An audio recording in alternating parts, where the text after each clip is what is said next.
भैंस के आगे बीन बजाने ऐसा ना मेरी माँ को निष्ब्रह्मचार्य की आपके घड़े के अंदर डुबकी लगा रहे। अब आपकी बारी है। हर हर महादेव, नमो नारायण। आज बात होगी, एक बच्चा बिलख बिलख कर अपनी गुहार लगा रहा है माँ के आगे। तो उस ब्रह्मचारी, उस आचार्य महामंडलेश्वर के आगे, कैलासानंद गिरी के आगे जो आचार्य महामंडलेश्वर है, तो मैं कहूंगी बेटे, भैंस के आगे बीन बजाने के समान है। ये इनके ऊपर कोई फर्क नहीं पड़ता। ये इतने गिर चुके हैं, इनका स्तर इतना गिर चुका है कि इन्हें किसी बालक की आवाज कानों में जूं तक नहीं रुकती है, क्योंकि ये पाखंड और पाप के घड़े के अंदर डुबकी लगा रहे हैं।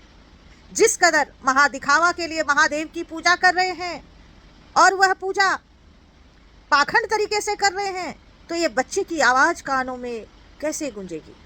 जरा सुनिए यह बच्चा क्या कह रहा है, फिर मैं आगे कहानी बताती हूँ। ऐसा ना मेरी माँ को निष्ब्रह्मचार्य की एक दीक्षा देके अपने पास रख दिया। अब कुछ भी करती हूँ उनको मेरे पास ला, ये मैं उनके बिहार, आपने सुना? बिहार से बहुत वंचित हूँ। अब देखिए क्या होता है। वो गुहार लगा रहा है मुझसे, क्या कह रहा है? कैलाशानंद ने मेरी माँ को ब्रह्मचारी का दीक्षा देकर साधु बना दिया है। अब ये बात बताइए, किस शास्त्र में लिखा हुआ है ऐसा कि बच्चे से माँ छीन लो और उस माँ को ना समझाओ कि तेरे अभी जिम्मेदारी पूरी नहीं हुई है, छोटा बालक है। और वह छोटा बालक बिना माँ का कितना रोता होगा। आपको आवाज सुनाती। अब सभी धर्माचार्य और जितने धर्म लोग हैं, शंकराचार्य, बड़े बड़े आचार्य और रविंद्रपुरी जी, आपने और कैलाशानंद ने मिलकर उसे ब्रह्मचारी का दीक्षा दिया और वही रोक लिया। एक बच्चे से माँ को छीन लिया, तो पत्नी तो छीना ही छीना, एक बच्चे का माँ को छीनना बहुत बड़ी बात होती है। और वह जीते जी माँ इस धरती पे है। एक माँ मर जाए तो वो दूसरी बात है।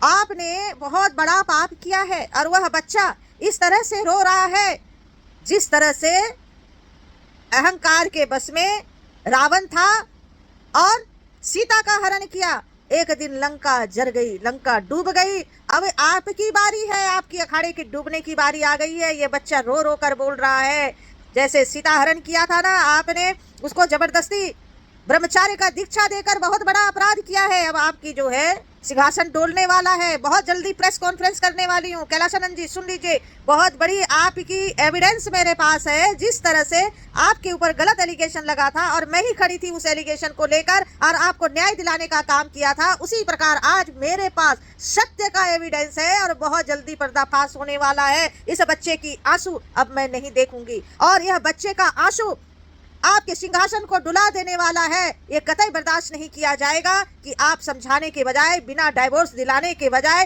आपने उसे चुपचाप ब्रह्मचार्य का दीक्षा देकर और उसे संन्यास परंपरा में ले आए। हरिओम, नमो नारायण। आप सभी इस पे अपनी विचारधारा जरूर रखिएगा और ऐसे पाखंडियों का पर्दाफाश करेंगे। नमो नारायण, हर हर महादेव।